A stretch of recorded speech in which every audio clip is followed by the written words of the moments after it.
moya ngayinhliziyo yami uyayazi izinto endizincamileyo ebomini bami ndizincamela wena mna. Mama phela baby yazi akuyona inhloso yami man ukuthi Akuyona inhloso yakho ntoni?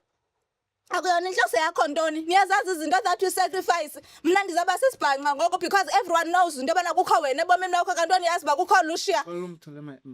Something different. Uyenza kanjani into enjalo kum? Ubucinga famna mna bendingenoyenza loo nto kuyo. Ubucinga famna mna bendingenokutshithela back. But because mna ndiloyal kuwe ndahlala nawe. You were not perfect either man kule relationship but I chose to stay with you. yazi baby. Wazi ntoni?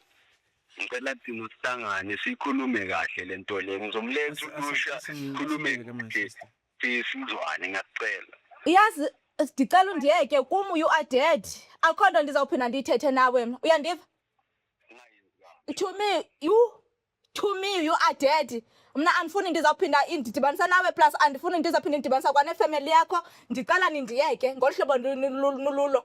Usawundibonakalisile bona into yobana in the long run uzawundisokolisa, so please leave me alone. Hlala noLucia wakho bhuti. Ni right like you guys deserve each other. Di right mna nini. Kodwa ngicabanga ukuthi labantu Yo, khodrophe lo mntu bhuti mntasekhaya khona uzawuphinda ndimamele kuyo ndi right mna nguye. Yo. Sorry, my sister. So